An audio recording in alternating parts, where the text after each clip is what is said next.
बिहार प्राथमिक स्तर की शिक्षक भर्ती में बीएड अभ्यर्थियों की एलिजिबिलिटी का मैटर और विवाद थमने का नाम नहीं ले रहा है। जैसा कि आपको ज्ञात होगा, 9 अक्टूबर 2023 को स्टेट ऑफ बिहार की एसएलपी पर ऑनरेबल सुप्रीम कोर्ट में सुनवाई के दौरान राज्य सरकार ने अपनी एसएलपी वापस ले ली, जब ये मामला उस बेंच में जा रहा था जो कि ऑलरेडी 11 तारीख को फैसला दे चुके थे।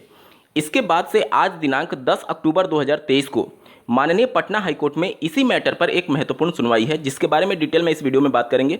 क्या ग्राउंड्स हैं इस केस के, इसके बारे में डिटेल में समझना और जानना आपके लिए बेहद जरूरी है, क्योंकि ये मामला सिर्फ अब बिहार से जुड़ा हुआ नहीं है, बल्कि पूरे देश भर के बीएड और डीएलएड अभ्यर्थियों को प्रभावित करने वाला है।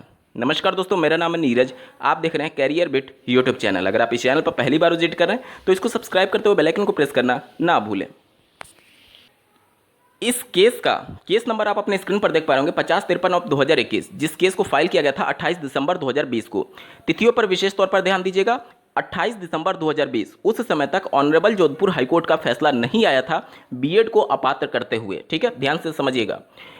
उसके बाद से अगर मैं यहाँ पर पिटिशनर को दिखाऊं तो ये इतने सारे पिटिशनर हैं, इसमें 21 पिटिशनर इसमें जुड़े हुए हैं। साथ ही साथ अगर रिस्पोंडेंट की बात करें तो देखिए, principal secretary education department Bihar Patna, national council for teacher education, इसके अलावा national council for teacher education के जो चेयरपर्सन है वो, इसके अलावा देख सकते हैं secretary national council for teacher education और यूनियन ऑफ इंडिया यानी केंद्र सरकार, सभी यहाँ पर रिस्पोंडेंट बनाए गए थे। मतलब कि स्टेट ऑफ बिहार से लेकर के केंद्र सरकार, एनसीटी और एनसीटी के चेयरपर्सन और सेक्रेटरी, सभी यहाँ पर रिस्पोंडेंट बनाए गए थे। ठीक है, यहाँ पर आप देख सकते हैं, देखिए रिस्पोंडेंट के वकील कौन है, पिटिशनर के वकील कौन है, वो सब यहाँ पर बातें मेंशन की गई हैं और कब कब इस केस को लिस्ट किया गया और क्या क्या तिथियाँ पर महत्वपूर्ण कार्रवाइयाँ हुई हैं, वो सब कुछ आप कुछ इस स्क्रीन पर देख पा रहे होंगे। अगर मैं आपको सबसे महत्वपूर्ण दिखाऊं तो यहाँ पर 4 तिथियों में कोर्ट ऑर्डर जारी हुआ है।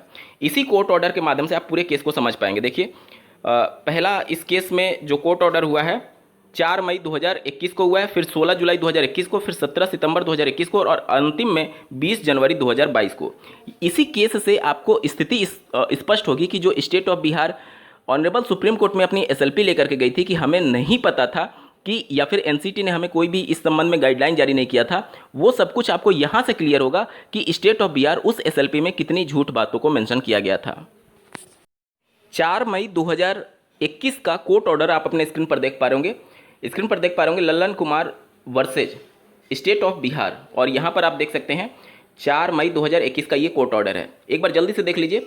यहाँ पर कहा जा रहा है कि जो पिटिशनर के वकील हैं उन्होंने ये प्रे किया है कि जो एनसीटी को पार्टी बनाया जाए, और इस केस में रिस्पोंडेंट है और यूनियन ऑफ इंडिया रिस्पोंडेंट है, और इन सबको अलाउ करने के लिए यहाँ पर रिक्वेस्ट किया गया था पहली बार जब इस केस की सुनवाई हो रही थी। ठीक है, और साथ ही साथ let a counter affidavit be filed with in a period of 4 week, यानी कि 4 हफ्ते का समय दिया गया था जितने भी रिस्पोंडेंट हैं उनको अपना आंसर काउंटर फाइल करने के लिए, अपना जवाब दाखिल करने के लिए, और रिजॉइंडर सबमिट करने के लिए यहाँ पर आप देख सकते हैं 4 वीक का समय दिया गया था। यानी कि टोटल 2 महीने का समय यहाँ पर दिया गया था, जिसमें 4 वीक यानी 1 महीना रिस्पोंडेंट को अपना आंसर काउंटर फाइल करने के लिए और 1 महीना दिया गया था जितने भी पिटिशनर थे वो रिजॉइंडर सबमिट करने के लिए। ठीक है, उसके बाद से इस केस को लिस्ट कर दिया जाता है 15 जुलाई 2021 को। 15 जुलाई 2021 की जब सुनवाई होती है तो उसका कोर्ट ऑर्डर जारी किया जाता है। आप स्क्रीन पर देख पा रहे होंगे 16 जुलाई 2021। यहाँ पर देखिए क्या कहा गया है, petitioner lays challenge the notification date 28 June 2018, यानी कि जो एनसीटी का गजट नोटिफिकेशन था 28 जून 2018 का, उसको चैलेंज किया गया था पिटिशनर के द्वारा। Whereby the earlier notification date 23 August 2010 stand amendment, जो कि 23 अगस्त 2010 का जो नोटिफिकेशन था उसको संशोधित करते हुए, क्योंकि उसमें बीएड पात्र नहीं माना गया था, और संशोधित करते हुए 28 जून 2018 का एनसीटी का गजट जारी किया गया था। उसके बाद से यहाँ पर देख सकते हैं learn government advocate number 12 इंटर्स appearance on behalf of respondent number 1, यानी कि स्टेट ऑफ बिहार की तरफ से एक वकील यहाँ पर उपस्थित होते हैं, और साथ ही साथ यहाँ पर देख सकते हैं चीफ सेक्रेटरी और रिस्पोंडेंट नंबर 2 और प्रिंसिपल सेक्रेटरी एजुकेशन डिपार्टमेंट, ये सभी के वकील यहाँ पर उपस्थित होते हैं। ठीक है, उसके बाद से कौन किसके वकील है इन सब का जिक्र किया गया है। उसके बाद से देखिए, none of the respondent have filed their response, let the same positively done with a period of 4 week from today, यानी कि 2 महीने का समय बीत जाता है और इन 2 महीनों में स्टेट ऑफ बिहार जो पार्टी बनाई गई थी, या फिर एनसीटी या फिर यूनियन गवर्नमेंट या फिर जितने भी पार्टीज थे उनके द्वारा कोई भी आंसर काउंटर फाइल नहीं किया गया, जिसको लेकर के पटना हाईकोर्ट ने यहाँ पर अपनी रोष को प्रकट किया था और उन्होंने कहा कि 1 महीने का और समय दिया जाता है, 4 हफ्ते का एक और समय दिया जाता है और उसके बाद से रीज्वाइंडर सबमिट करने के लिए 4 वीक का और समय दिया जाता है और इस केस को 17 सितंबर 2021 को लिस्ट किया जाता है। यहाँ पर आप देख सकते हैं, it shall be open for respondent to carry on the process of selection and appointment. Bihar में उस समय 6th फेज की भर्ती प्रक्रिया चल रही थी और ये पूरा मामला उसी से जुड़ा हुआ है और स्टेट ऑफ बिहार को ऑनरेबल पटना हाईकोर्ट ये कहती है कि आपका जो भी सिलेक्शन प्रोसेस या फिर अपॉइंटमेंट का प्रोसेस चल रहा है उसको आप कंटिन्यू कर सकते हैं।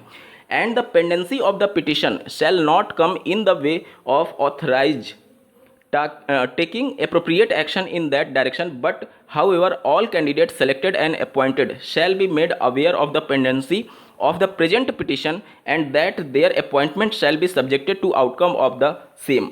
यानी कि 6th फेज में जो भर्ती प्रक्रिया में अभ्यर्थी सम्मिलित हुए हैं उसमें बीएड अभ्यर्थियों की जो एलिजिबिलिटी है वो इस वाले पिटीशन के अंदर एक तरीके से उनको चैलेंज किया गया था और ऑनरेबल पटना हाईकोर्ट ने उनका जो अभ्यर्थन है वो subject to outcome of this writ petition कर दिया है। यानी कि इसमें जो भी फैसला आएगा वो 6th फेज के बीएड अभ्यर्थियों पर लागू होगा। उसके बाद से माननीय पटना हाईकोर्ट इस केस को जो सितंबर में लिस्ट करने के लिए बोली थी उसका कोर्ट ऑर्डर आप स्क्रीन पर देख पा रहे होंगे, 17 सितंबर का ये कोर्ट ऑर्डर है। यहाँ पर आप देख सकते हैं जितने भी आंसर काउंटर फाइल करने के लिए बोला गया था, चाहे स्टेट ऑफ बिहार को या फिर एनसीटी को, उन्होंने अपना आंसर काउंटर फाइल सितंबर तक नहीं किया था और पहली बार कब उनको नोटिस इशू हुआ था, मई में इशू हुआ था। पूरा मई, जून, जुलाई, अगस्त और सितंबर 5 महीने बीत जाते हैं और स्टेट ऑफ बिहार के द्वारा कोई भी आंसर काउंटर फाइल नहीं किया जाता है। कितने लापरवाही का काम हो रहा था इसको आप इसी प्रकार से समझ सकते हैं कि यहाँ पर देख सकते हैं आप, as prayed for the counter affidavit be positively filed by the respondent within a period of 4 weeks from today, failing which a cost of 5,000 each shall be recovered from the salary of respondent number 2, namely Principal Secretary Education Department Bihar और 3 यानी NCT। यानी कि 4 हफ्ते का और समय दिया गया और अब अगर इस बार वो आंसर काउंटर फाइल नहीं करते हैं तो उन पर 5,000 का जुर्माना लगाया गया है कि उनकी सैलरी से काटा जाएगा। देखिए साफ शब्दों में लिखा गया है, let counter affidavit be positively filed by respondent with in a period of 4 week from today, failing अगर वो 4 हफ्ते में नहीं अपना आंसर काउंटर फाइल देते हैं तो उस पर 5,000 का उनकी सैलरी से जुर्माना लगाया जाएगा। मतलब कि पटना हाईकोर्ट बार बार उनको बोल रही थी कि आकर के अपना आंसर काउंटर फाइल करिए। एक बार 1 महीने का वक्त दिया गया, दूसरी बार भी 1 महीने का वक्त दिया गया और तीसरी बार भी दिया गया और इस बार उन्होंने कहा कि इस बार अगर आप नहीं फाइल करते हैं तो आप पर 5,000 का जुर्माना लगाया जाएगा जो कि आपकी सैलरी से काटा जाएगा। इतना सब कुछ हो रहा था बिहार में, ये 2020 का मैटर है, 2020 और 21 में इतना सब कुछ हो रहा था और स्टेट ऑफ बिहार ये कहती है, जो वर्तमान एसएलपी लेकर के सुप्रीम कोर्ट में गई थी, कि हमें इस मामले के बारे में पता नहीं था कि एनसीटी का गजट नोटिफिकेशन रद्द हो गया या फिर एनसीटी ने हमें अवगत नहीं कराया। ये समझ लीजिए कि सब कुछ देखते हुए आंखें बंद करने जैसी स्थिति हो रही थी बिहार में। 2020 से ही ये मैटर चैलेंज था। इसके बाद से इस केस को लिस्ट कर दिया गया 26 नवंबर 2021 को सुने जाने के लिए। नवंबर में इस केस को लिस्ट तो किया गया लेकिन कई बार डेट पास ओवर हो गया, मतलब कि सुनवाई की समय तिथि नहीं आ पाई। उस वजह से इस केस का जो अगला सुनवाई होता है जिसमें कोर्ट ऑर्डर जारी किया जाता है वो 20 जनवरी 2022 को होता है, ध्यान से समझिएगा। और ये कहा जाता है कि अब इस केस को 23 जून 2022 को लिस्ट किया जाए और इस केस की अब सुनवाई होने जा रही है 2023 में 10 अक्टूबर को। मामला पूरा समझिए, 6th फेज की जो भर्ती थी वो ऑलरेडी पटना हाईकोर्ट में चैलेंज थी और वहाँ पर बीएड अभ्यर्थियों को जो नियुक्ति पत्र दिया गया वो already subject to outcome of this SLP है। और 137 ऑफ 2022 वाला जो मैटर है जो कि माननीय सुप्रीम कोर्ट में पेंडिंग था, उसमें 11 अगस्त के फैसले को टैग करते हुए उन्होंने उसी के आलोक में भर्ती को कंप्लीट करने के आदेश दिए हैं। मतलब पूरा मामला समझिए, स्टेट ऑफ बिहार सब कुछ जानते हुए भी आंखें बंद करने जैसी स्थिति थी वहाँ पर, क्योंकि उनको सब कुछ पता था। 2020 से ही ये मामला चैलेंज था। बार बार राज्य सरकार को पटना हाईकोर्ट कह रही थी कि आप अपना आंसर काउंटर फाइल आकर के करिए, पटना हाईकोर्ट नहीं कर रहा था। उसके बाद उन्होंने 5,000 का जुर्माना लगाया कि अब अगर नहीं करते हैं तो 5,000 इनकी सैलरी से काटा जाएगा।